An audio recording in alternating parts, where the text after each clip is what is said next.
Proseguiamo questa puntata che è un insieme di cose, un insieme di interviste e di reportage con la proposta di alcuni servizi in esterno, alcune interviste che abbiamo realizzato in esterno. Beh, innanzitutto vogliamo capire quali sono le nuove regole per la gestione di un condominio, il ruolo dell'amministratore di condominio anche alla luce dell'obbligo di inserire le valvole termostatiche, ma anche altri 1000 problemi con cui abbiamo a che fare tutti noi, anche cercare di capire come rivalersi sui condomini morosi. Poi un servizio realizzato in Friuli Venezia Giulia per un piano di comunicazione per rilanciare il Montasio, unica DOP agroalimentare del territorio.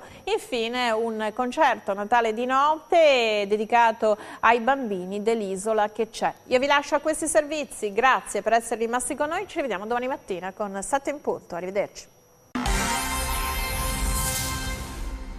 Assessore, lei è stato chiaro, il consumo di formaggio a passatura è un dato oggettivo, quindi per rilanciare il Montasio, che è l'unica DOP del Friuli Venezia Giulia, bisogna allargare i mercati? Bisogna allargare i mercati, bisogna anche pensare a delle strategie comunicative nuove, non possiamo tornare a un'idea di autoconsumo della nostra produzione, ma dobbiamo trovare fette di mercato fuori anche dal nord-est. Ed era un po' il deficit del Montasio in questi anni, conosciuto certo nei nostri territori, molto di meno nel resto d'Italia. È l'unica DOP della nostra regione, credo che sia fondamentale ridargli quell'orgoglio e quella forza che deve avere, ma anche la percezione che il valore aggiunto di una DOP è fondamentale per rilanciare il settore lattiero-caseario. È un anno che state dialogando, Regione Friuli Venezia Giulia, ma anche produttori. Lei ha detto una giornata di entusiasmo perché sembra che i produttori abbiano anche capito che la lamentatio non è sufficiente. Sì, io sono davvero soddisfatto perché insomma, è stata una gestazione abbastanza lunga effettivamente, ma il fatto che ci siano delle risorse pubbliche che la Regione Friuli Venezia Giulia mette in campo è sicuramente importante, ma anche che i produttori abbiano accettato questo piano, abbiano messo anche delle risorse delle loro aziende, aumentando ovviamente la quota di associazione al consorzio, proprio perché credono in un progetto di rilancio e di promozione è fondamentale. Quindi se c'è una unità di base di intenti all'inizio, sono convinto che poi le strategie comunicative possono indubbiamente funzionare meglio. La Regione Friuli Venezia Giulia ha messo sul piatto 700.000 euro, metà del costo di questo piano di comunicazione. Sono già a bilancio? Sono già messi nella prossima finanziaria, è un piano triennale, quindi divisi per i 3 anni, ovviamente devono essere notificati alla comunità europea, ma è una scelta politica ormai a tutti gli effetti. Le piace questo piano di comunicazione? Evidentemente sì, se ci mettete tutti questi soldi, ma qual è l'elemento secondo lei determinante perché questo piano funzioni? Allora, il piano di comunicazione poi cammina sulle gambe dei professionisti e sulle gambe anche degli operatori del settore. La Regione sta vicino ai produttori e al settore lattiero-caseario, convinto, come dicevo prima, che non possiamo non partire dalle nostre DOP per rilanciare l'intero settore lattiero-caseario, nel nostro caso solo il Montasio, per cui noi siamo convinti che questo investimento sia un investimento per il settore lattiero-caseario tutto, non solo per il Montasio. Il Montasio però è un prodotto che è a cavallo di 2 regioni, c'è anche la Regione Veneto in ballo, siete in dialogo? Sì, adesso anche qui ogni tanto si fanno delle leggende metropolitane sulla divisione fra il Friuli Venezia Giulia e il Veneto. Ricordiamo che il Montasio si produce nelle province di Belluno, Treviso e una piccolissima parte della provincia di Venezia, realtà molto simili dal punto di vista climatico ma soprattutto geografico a quelle del Friuli Venezia Giulia. Quindi io credo che invece il Montasio debba essere identificato fortemente con il territorio, con un territorio vocato all'alpeggio, vocato alla zootecnia di montagna e soprattutto con un latte prodotto interamente sul posto. Quindi insomma, più che dividerci, secondo me dobbiamo promuoverci bene insieme. Parlando delle politiche generali agricole per il Friuli Venezia Giulia e di quello che c'è in finanziaria, quali punti focali? Ci sono interventi importanti, noi abbiamo la legge 80, il fondo di rotazione che permette di fare investimenti agli agricoltori, che continua a essere rimpinguato in maniera importante dalle nostre risorse. Abbiamo messo alcune risorse per eventuali scorrimenti graduatoria sul programma di sviluppo rurale. Abbiamo messo, ahimè, questo sì ahimè, delle risorse ulteriori per il fondo emergenze, perché vediamo che nuove fitopatologie o invasioni come quello della cimice asiatica sono all'ordine del giorno, quindi dobbiamo essere pronti nell'intervento immediato.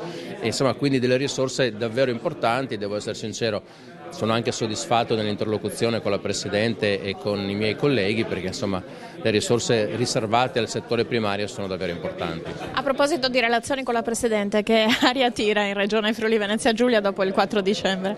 Io dopo il referendum ho detto che lunedì sarei andato a lavorare e quindi lunedì ero giustamente a fare il mio compito istituzionale. Si tratta ora di analizzare ciò che è successo per quanto riguarda il Partito Democratico in senso stretto e per quanto riguarda chi ha sostenuto il sì, ma non vedo ricadute immediate sulla parte amministrativa e soprattutto sul governo regionale. Quanto appunto il fatto che il Friuli Venezia Giulia è una regione a statuto speciale, insomma, vive in maniera un po' più defilata certe scelte nazionali? Noi siamo molto orgogliosi della nostra specialità, non è che le viviamo in maniera defilata, anzi vorremmo rilanciare questa idea di specialità. Io, pur appartenendo al Partito Democratico, peraltro sono e rimango un convinto federalista e quindi penso che un regionalismo responsabile e capace di fare le scelte sia il miglior modo per dire allo Stato centrale che le autonomie funzionano e funzionano bene. Il Veneto in primavera è chiamato a un referendum sull'autonomia, lei condivide questa istanza veneta? No, io credo che il Paese debba essere unito, l'Italia è unita, ripeto, io ho sempre pensato come modello di riferimento alla Germania, dove nessuno mette in discussione l'unità del Paese, ma ci sono veramente delle regioni federali che hanno amplissime autonomie e capacità di incidere e addirittura si rappresentano in un Senato delle regioni attraverso i loro territori e non attraverso i partiti politici. Presidente, c'è un obiettivo che spero non sia un sogno, ritornare a 1 milione di forme di Montasio all'anno? Ma è un sogno, mettiamolo, è un sogno, però c'è l'impegno di farlo, l'impegno c'è da parte delle istituzioni, perché alla fine, se ci pensiamo, sono sempre le persone che fanno le cose. Se finora non è stato fatto niente e adesso le cose vengono fatte, è per merito delle persone che ci sono all'interno del consorzio, e mi preme di ringraziare il dottor Vitali e il vicepresidente Bront e soprattutto l'assessore del Friuli, perché quando viene un assessore e ti dice ci sediamo a tavola, discutiamo la cosa e vediamo un progetto di rilancio e ci mette la faccia, e non solo la faccia ma anche una consistente quantità di denaro, credo che le cose vengano fatte. Quindi se il sogno dovesse avverarsi, il 1 milione di forme di Montasio, 1 milione e 3, 1 milione e 350 potrebbero di nuovo essere prodotte. Senta, in un piano di comunicazione molto articolato, triennale, 1.400.000 euro il costo complessivo. La Regione Friuli Venezia Giulia mette 700.000 euro, il resto? Il resto lo mettono i produttori del Montasio che hanno capito l'importanza di quello che si sta facendo e praticamente nell'ultima assemblea hanno accettato l'aumento della contribuzione proprio per riuscire ad arrivare a quel budget che serve per fare una cosa seria. Io spero tanto che sia la volta buona, perché in tanti anni non siamo riusciti a fare niente e tutti ci chiedevano ma cosa fate?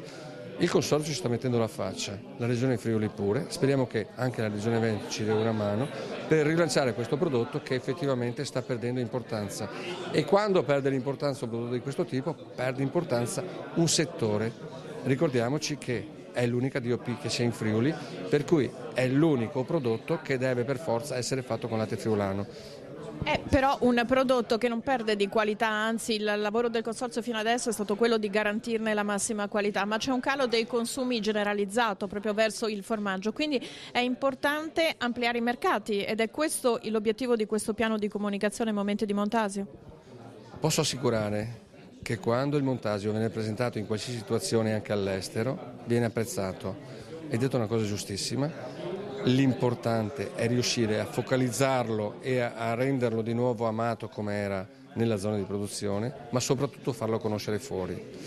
Se lo conoscono sicuramente lo comprano, perché nelle manifestazioni che noi abbiamo fatto in passato comunque i riconoscimenti li ha sempre avuti. Se hai i riconoscimenti degli esperti, vuoi che non li abbia dal consumatore? Il piano di comunicazione lo avete stabilito insieme? Quali sono i momenti focali secondo lei, i grimaldelli che poi possono riportare un certo tipo di risposta? I momenti focali sono stati quelli nei quali la costruzione intanto è stata fatta dall'agenzia Molinari insieme con i nostri consiglieri Bront e Vitali della Parmalat.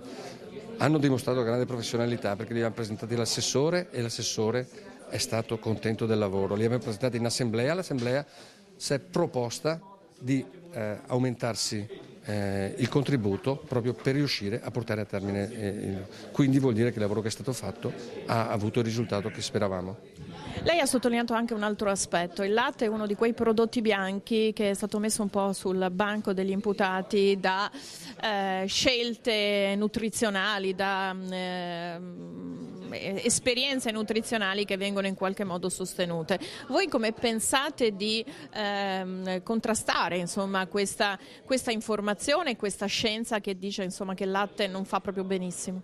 Andremo a cercare quei professori, quei dottori che dicono il contrario, perché non ci sono basi scientifiche che dicono quello che ci dicono questi dietologi o dottori. Loro lo dicono perché è più comodo, siccome è un alimento comunque grasso e concentrato, la cosa più comoda, leva il formaggio e comincia a dimagrire o comincia a stare meglio, e non è assolutamente vero. Andremo a cercare quelli che diranno modera il consumo, che non è assolutamente dannoso alla salute, e andremo dai professori universitari che comunque hanno in mano le analisi dei nostri prodotti e chiederemo di tirarle fuori. C'è più sensibilità qui in Friuli Venezia Giulia o in Veneto per il Montasio? Per il Montasio sicuramente in Friuli Venezia Giulia ci credono, vogliono, ci mettono la faccia, e non solo la faccia come abbiamo visto. È un messaggio all'assessore regionale dell'agricoltura del Veneto? Lo andremo a trovare, l'abbiamo già sentito e sicuramente ci darà una mano perché ci ha dato disponibilità di ascolto, per cui spero tanto che quando ci ascolterà capirà anche lo sforzo che sta facendo il Friuli. Un anno di gestazione perché bisognava soprattutto passare dalla lamentela legittima ad un progetto costruttivo, quindi a questo piano di comunicazione. Come siete riusciti appunto a creare fiducia negli associati per mettersi in gioco anche con 700.000 euro, non sono pochi? Ma allora, un anno di gestazione perché la prima volta che ho partecipato come uditore alla riunione con l'assessore, in quanto non facevo parte del consiglio, e poi comunque noi come Parmalat siamo gli ultimi arrivati all'interno della produzione Montasio, ci siamo già resi conto che già c'erano delle richieste da parte del consorzio, no, di un aiuto dalla regione Friuli, ma giustamente la regione aveva fatto presente che bisognava lavorare in una certa direzione per poter ottenere questo aiuto appunto. Da lì io poi sono entrato in consiglio nella primavera di quest'anno e niente, mi è stato dato il mandato di lavorare al progetto e da lì abbiamo lavorato un po' all'interno del consorzio e poi abbiamo selezionato un'agenzia, abbiamo presentato questo nostro progetto all'assessore che l'ha apprezzato, ha apprezzato il lavoro, la volontà anche di cambiare un attimo la direzione all'interno del consorzio. Abbiamo fatto un passaggio necessario con l'assemblea perché abbiamo chiesto da parte dei soci del consorzio stesso un sacrificio, perché chiedere al giorno d'oggi un aiuto da parte della regione senza fare dei sacrifici interni è abbastanza difficile. Tutto questo è passato e da lì siamo qua. Questo piano di comunicazione secondo lei è azzeccato, risponde alle esigenze di chi produce, lei che insomma ha un'esperienza non indifferente? Io non ho un'esperienza non indifferente. Insomma Parmalat è stata ricostruita. Io faccio un altro mestiere, quindi no, non lo so, il piano di comunicazione deve essere ancora redatto. La comunicazione è l'elemento fondamentale. Gli assi, secondo me, abbiamo toccato un po' tutti quelli che sono gli assi attuali, ovviamente con il buon senso di non pensare a degli investimenti fuori misura, perché comunque non ce li possiamo permettere lo stesso. Sì, credo che la creatività mostrata ad oggi possa essere azzeccata, dopodiché vedremo. Vi siete aggiudicati una campagna di comunicazione non facile ma estremamente articolata, pur in una visione semplice ai momenti di Montasio. Ma non è stata facile, no, perché la consultazione da parte del Consorzio è durata oltre 6 mesi di verifiche, di prove, di confronti, eccetera, eccetera. Poi alla fine il nostro progetto è risultato, per nostra fortuna, ma forse anche un po' per abilità, vincente, e oggi abbiamo avuto il piacere di presentare questa complessa articolazione di comunicazione. Qual è stata l'idea che ha convinto perché è più rispondente alle necessità di chi deve comunicare il Montasio? Ma il claim con cui caratterizzeremo tutte le nostre attività di comunicazione per il prossimo triennio è molto semplice ed è Momenti Montasio, che è una frase facile, che si ricorda anche con estrema semplicità e che rappresenta un po' quello che noi vogliamo far diventare il Montasio, cioè un prodotto, un elemento di piacere e di degustazione che è utile per ogni momento. Quanto il web e gli street food oppure gli show cooking sono la novità, diciamo, l'elemento che può attirare un pubblico giovane oppure un pubblico che nell'assaporare il Montasio vuole anche divertirsi, perché poi è questo l'elemento, no? È un momento ludico, deve essere, certamente, ma ora è importante prendere in considerazione tutti gli strumenti che sono infiniti. Il web ha aperto degli scenari imprevedibili fino a qualche anno fa e bisogna essere presenti sui social, bisogna essere presenti creando dei focus di discussione, anche perché ci sono problemi nutrizionali che vanno sostenuti, che vanno difesi. Poi lo street food è di grande voga, noi vediamo quanta gente vi partecipa a queste manifestazioni e queste occasioni sono importanti perché bisogna far conoscere il Montasio al di fuori dei suoi confini, che sono estremamente ristretti in questo momento. Quindi puntate al nord Italia ma anche al centro Italia, perché è per un prodotto che sembra quasi conosciuto forse solo in Friuli Venezia Giulia, in una piccola parte del Veneto. Purtroppo è così, il formaggio Montasio, se noi andiamo a Milano, preferiscono prendere il latteria friulano che non il Montasio, che poi è lo stesso formaggio, quindi qui c'è un problema proprio di comunicazione e quindi pian piano cercheremo di allargarci su delle zone più estese. Coprire il territorio nazionale è un auspicio del prossimo triennio, perché è una questione anche di budget. Mi ha colpito, lei ha parlato di video virali, quindi alla fine funzionano. Certamente la viralità e il video ormai siamo invasi tutti, basta aprire il telefonino, ci troviamo dentro un po' di tutto. Noi dobbiamo utilizzare questo stile, questo modo, questa moda per sostenere il nostro prodotto.